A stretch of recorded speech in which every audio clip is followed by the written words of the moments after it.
मृत्यु के बाद पति पत्नी का रिश्ता खत्म हो जाता है? गरुड़ पुराण का रहस्य। जय श्री हरि विष्णु। मित्रों, जब हम किसी से प्रेम करते हैं, जब हम किसी के साथ साथ फेरे लेते हैं, तो हम अग्नि को साक्षी मानकर एक वादा करते हैं। हम कहते हैं कि हम 7 जन्मों तक एक दूसरे का साथ निभाएंगे। एक पति या एक पत्नी अपने जीवन साथी के बिना एक दिन भी गुजारने की कल्पना नहीं कर सकते। हम हमेशा यही सोचते हैं कि जो इंसान आज मेरे सुख दुख का साथी है, वह मरने के बाद भी मेरा ही रहेगा। हम अक्सर यह कहते हैं कि हम साथ जिएंगे और साथ ही मरेंगे। लेकिन क्या आपने कभी श्मशान घाट में जलती हुई चिता को बहुत ध्यान से देखा है? जब उस लकड़ी के ढेर पर किसी का शरीर जलकर राख में बदल रहा होता है, तो क्या वहां केवल वो शरीर जलता है? नहीं, उस आग में वह सारे वादे भी जल जाते हैं जो कभी अग्नि के फेरे लेते हुए किए गए थे।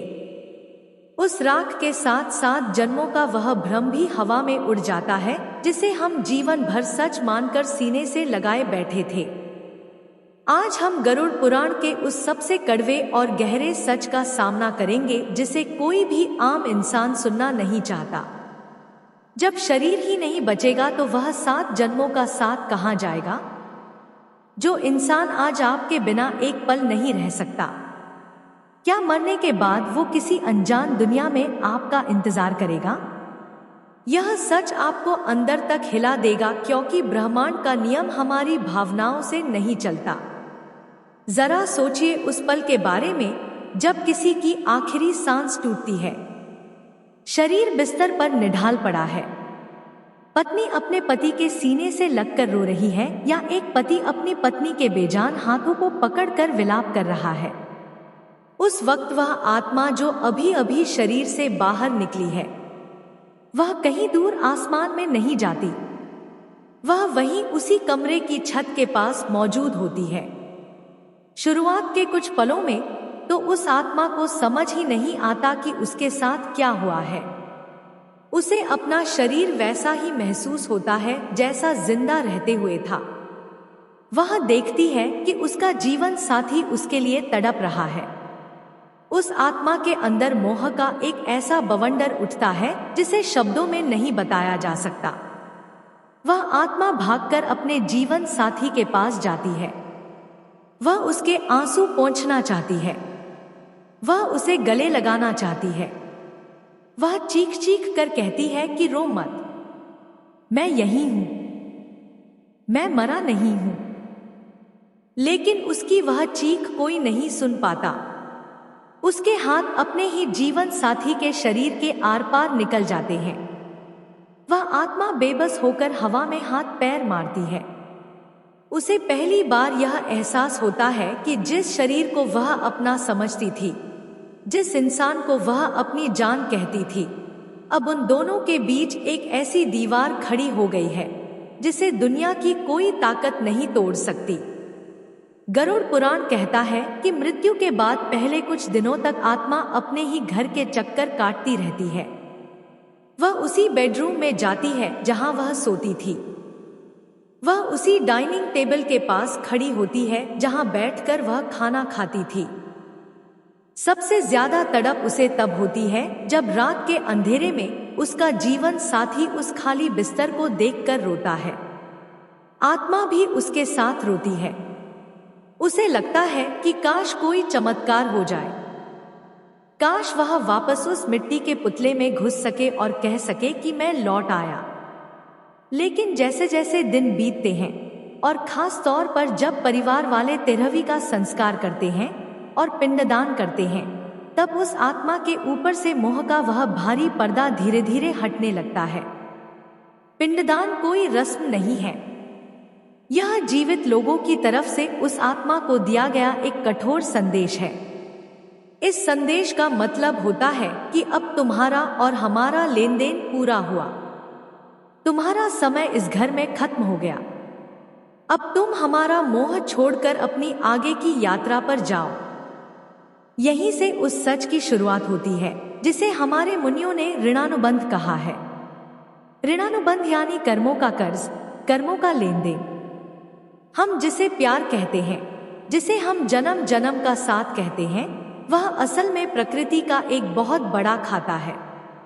इस दुनिया में कोई भी दो इंसान बिना किसी वजह के एक दूसरे से नहीं टकराते, और पति पत्नी का जो रिश्ता है वह तो दुनिया का सबसे गहरा और सबसे उलझा हुआ कर्म बंधन है।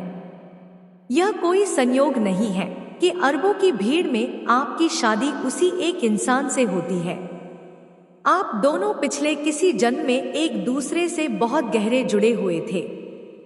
शायद पिछले जन्म में आपने उस इंसान का बहुत दिल दुखाया था और इस जन्म में प्रकृति ने उसे आपकी पत्नी बनाकर भेज दिया ताकि वह जीवन भर आपको ताने दे सके और अपना हिसाब बराबर कर सके। या हो सकता है पिछले जन्म में आपने उसकी जान बचाई हो और इस जन्म में वह आपका पति बनकर आपकी हर सुख सुविधा का ख्याल रख रहा हो। इसे एक बहुत ही आम जिंदगी के उदाहरण से समझिए। जब आप किसी बैंक से कर्ज लेते हैं तो जब तक आप वह कर्ज चुका नहीं देते, आपका और उस बैंक का एक रिश्ता बन जाता है। आपको हर महीने वहां जाना पड़ता है, किस्तें देनी पड़ती हैं। लेकिन जिस दिन आपकी आखिरी किस्त जमा हो जाती है, जिस दिन वह लोन अकाउंट बंद हो जाता है, उसके बाद क्या वह बैंक आपको याद रखता है? क्या आप दोबारा उस बैंक में जाते हैं? नहीं। पति और पत्नी का रिश्ता बिल्कुल उसी बैंक लोन की तरह है। जब दो लोग शादी के मंडप में बैठते हैं तो वे असल में अपना अपना कर्ज चुकाने का एग्रीमेंट साइन कर रहे होते हैं। वह एक ही छत के नीचे रहते हैं, एक दूसरे के सुख दुख बांटते हैं, बीमार होने पर एक दूसरे की सेवा करते हैं। यह सब कुछ वह नहीं कर रहे होते, यह उनके कर्म उनसे करवा रहे होते हैं।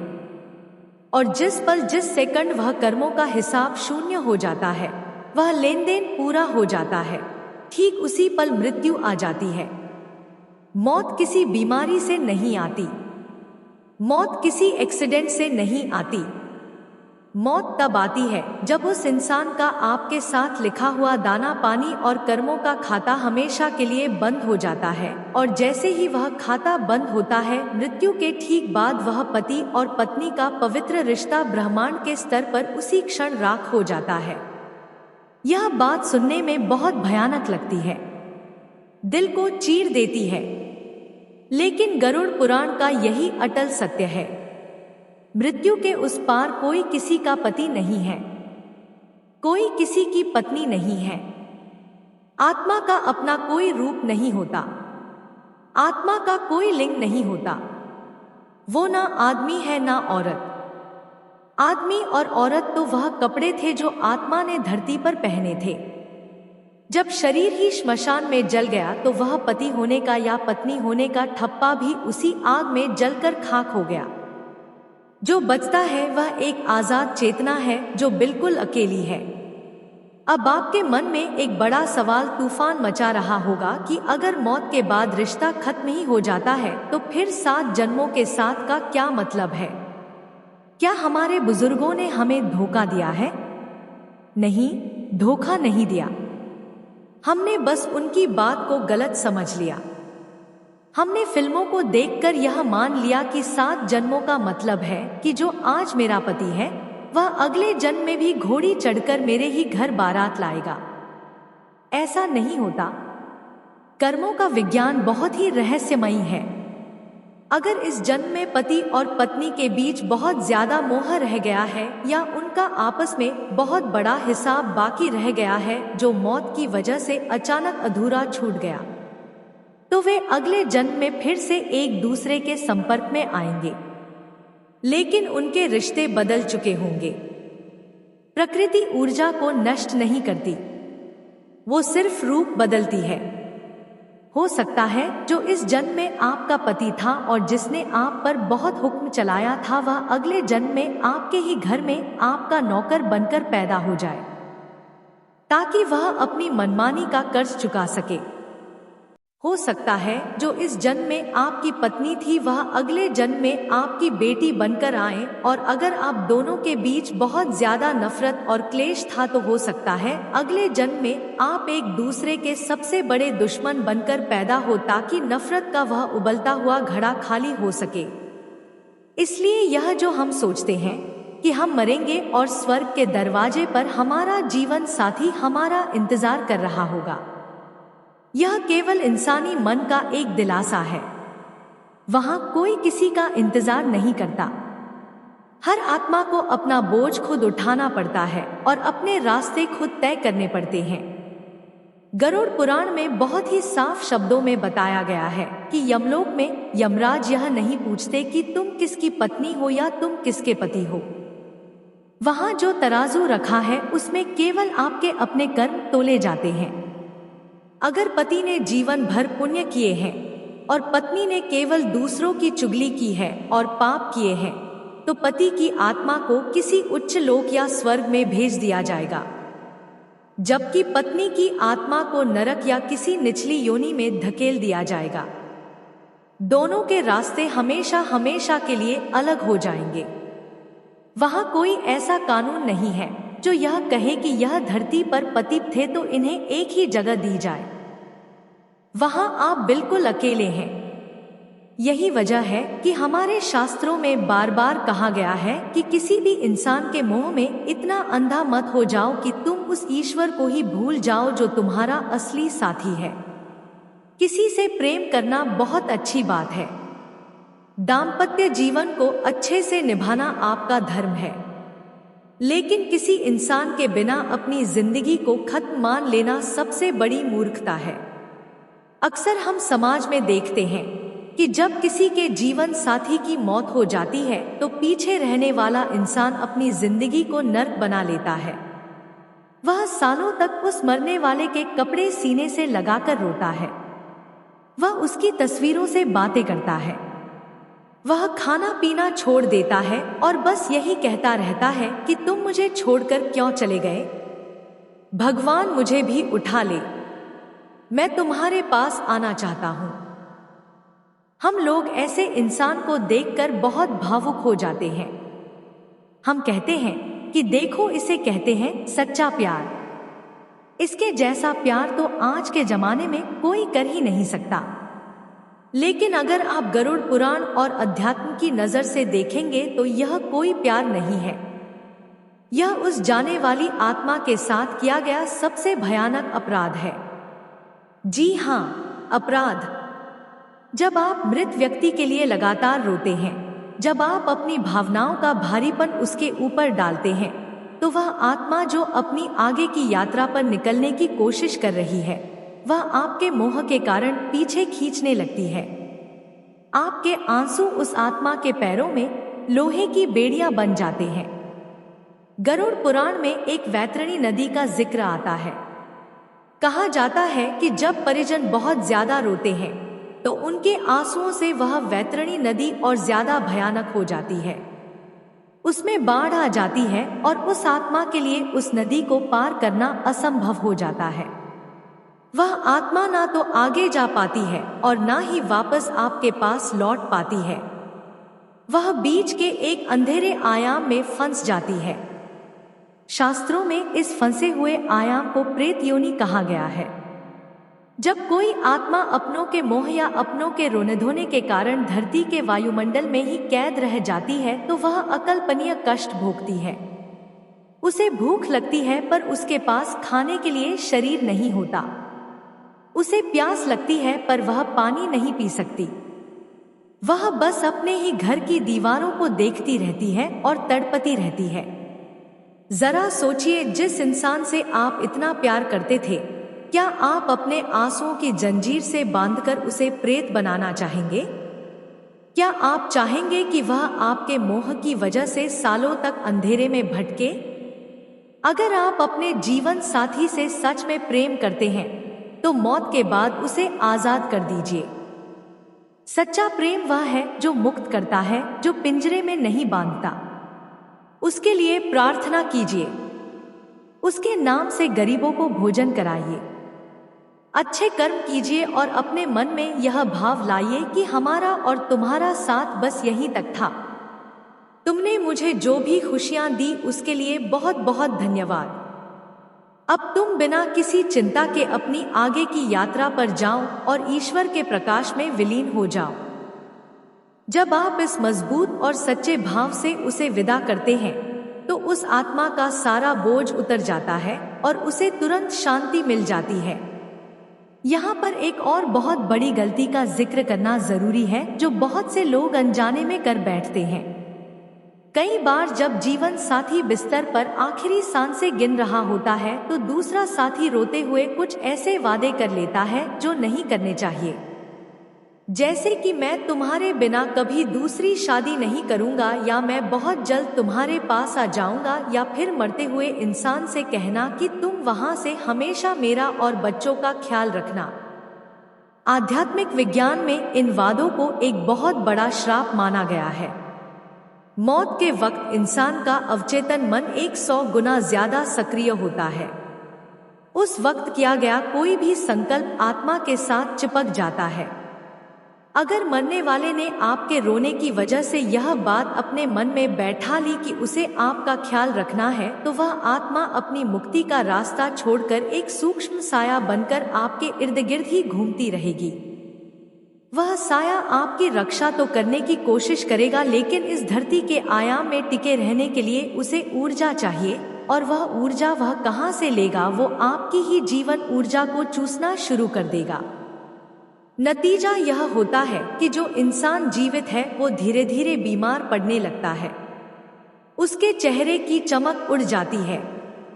उसके घर में हमेशा एक भारीपन और उदासी छाई रहती है और उसकी अपनी जिंदगी पूरी तरह से रुक जाती है। इसलिए हमारे बुजुर्ग हमेशा कहते थे कि मरते हुए इंसान को कभी सांसारिक बातों में मत उलझाओ, उसे केवल भगवान का नाम सुनाओ, उसे याद दिलाओ कि तू कोई शरीर नहीं है, तू किसी का पति या पत्नी नहीं है, तू एक अनंत आत्मा है और तेरा असली घर उस परमात्मा के पास है।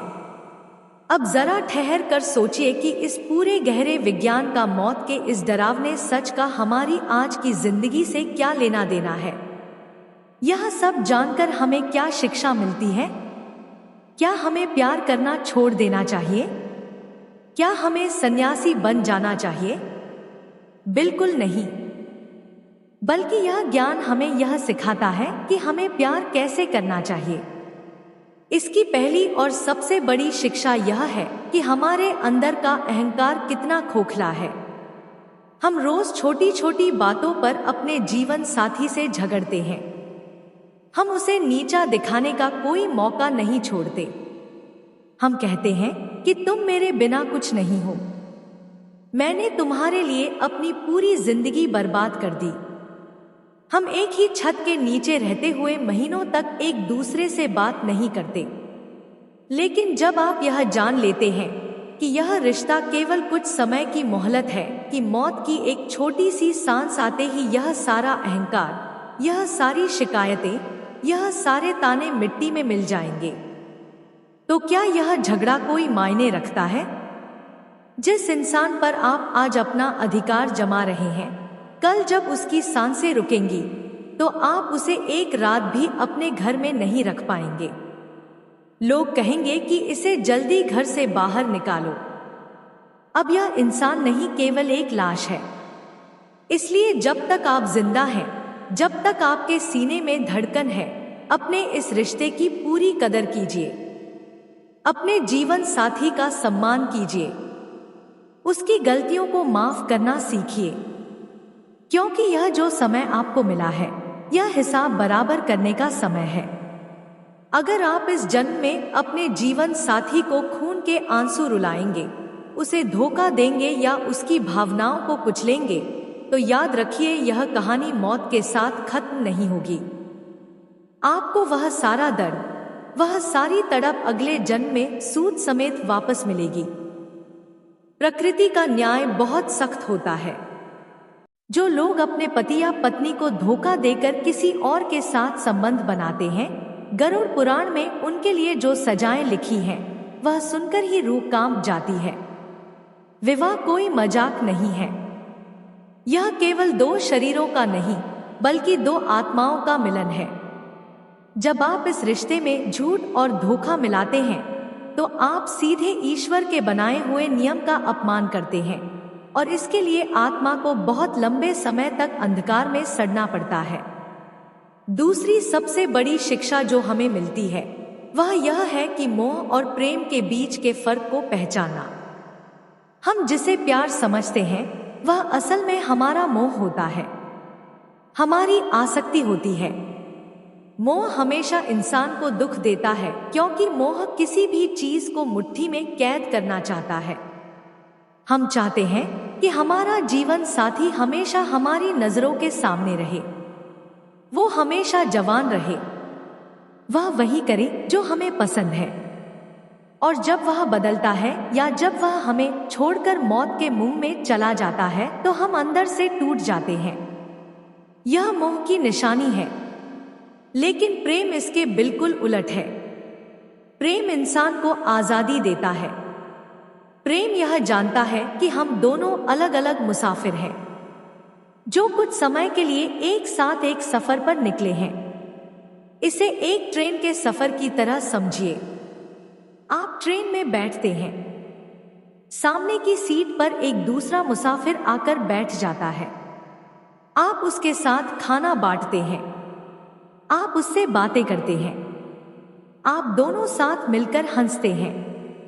लेकिन जब उसका स्टेशन आ जाता है तो क्या आप उसका हाथ पकड़कर रोने लगते हैं? क्या आप उसे ट्रेन से उतरने से रोकते हैं? नहीं, आप मुस्कुराकर उसे हाथ हिलाते हैं और विदा करते हैं, क्योंकि आप जानते हैं कि उसका सफर बस यहीं तक था और आपका सफर अभी आगे बाकी है। हमारी जिंदगी भी बिल्कुल इसी ट्रेन की तरह है। आपका जीवन साथी आपका सहयात्री है। वह आपसे पहले भी उतर सकता है और आपके बाद भी। जब उसका स्टेशन आ जाए तो उसे खुशी खुशी भगवान के पास विदा करना ही सबसे सच्चा प्रेम है। कई बार हमने देखा है कि जब घर में किसी बुजुर्ग की मौत होती है तो दूसरा बुजुर्ग भी कुछ ही दिनों या महीनों में अपना शरीर छोड़ देता है। विज्ञान इसे हार्ट ब्रेक सिंड्रोम कहता है, लेकिन हमारे शास्त्र कहते हैं कि जब दो आत्माएं लंबे समय तक एक साथ रहती हैं तो उनकी ऊर्जा, उनका आभामंडल एक दूसरे में इतना ज्यादा घुल मिल जाता है कि एक के जाने पर दूसरे की जीवन शक्ति अपने आप टूटने लगती है। यह एक बहुत ही प्राकृतिक प्रक्रिया है। लेकिन अगर किसी जवान इंसान के जीवन साथी की मौत हो जाए तो शास्त्रों में कहीं नहीं लिखा कि उसे अपनी पूरी जिंदगी एक बंद कमरे में रोते हुए निकाल देनी चाहिए। जो लोग पीछे रहकर अपनी जिंदगी को अच्छे से जीते हैं, वह समाज की भलाई के लिए काम करते हैं, अपने बच्चों को अच्छा इंसान बनाते हैं, तो उनके द्वारा किए गए इन सारे अच्छे कर्मों का एक बड़ा हिस्सा उस मृत जीवन साथी की आत्मा को भी मिलता है। जी हाँ, क्योंकि आप दोनों की ऊर्जा एक समय पर जुड़ी हुई थी।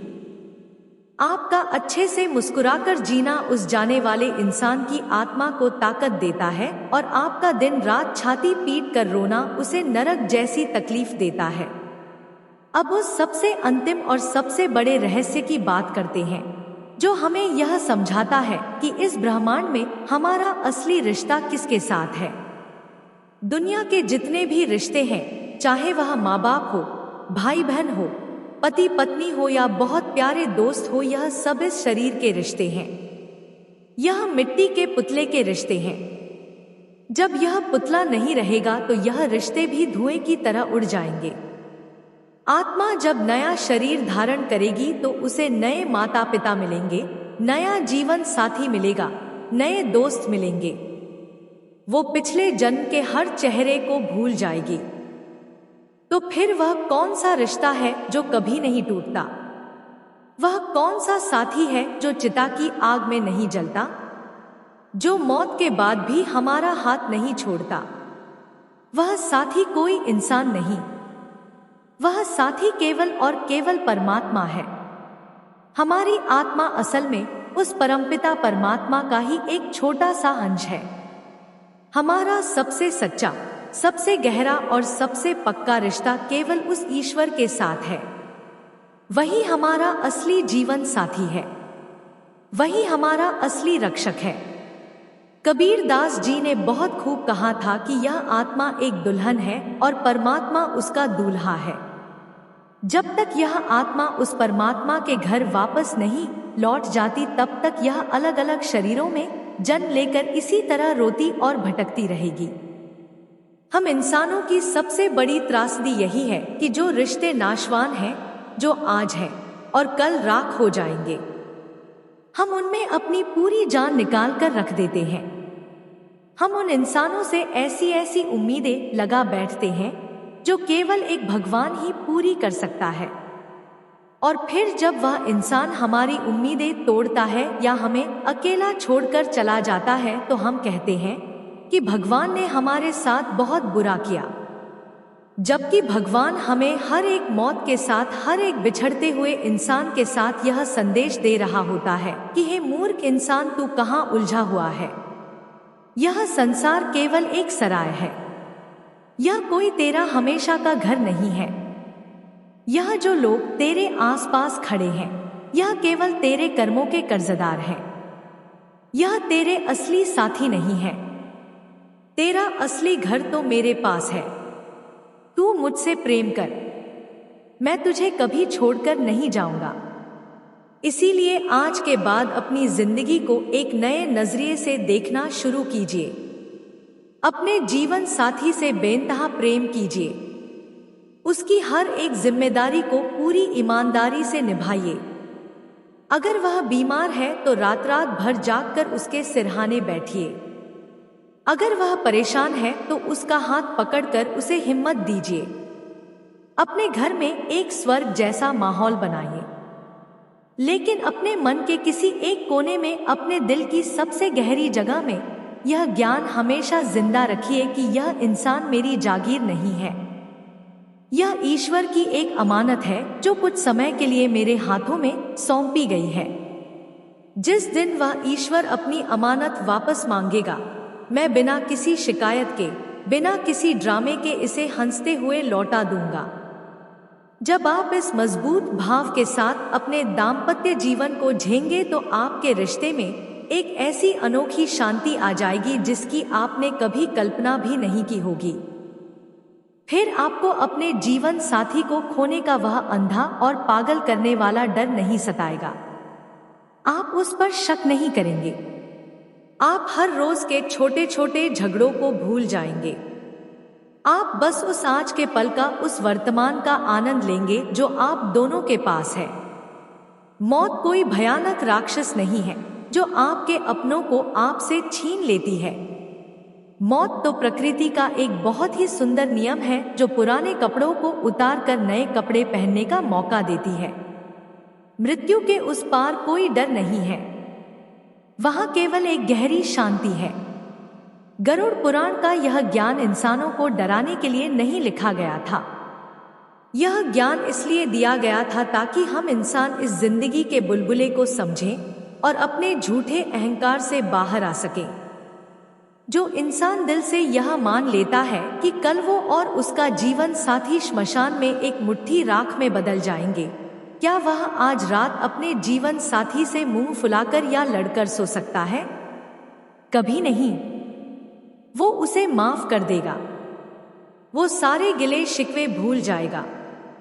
वह उसे गले लगा लेगा क्योंकि उसे पता है कि समय बहुत तेजी से मुट्ठी से फिसल रहा है।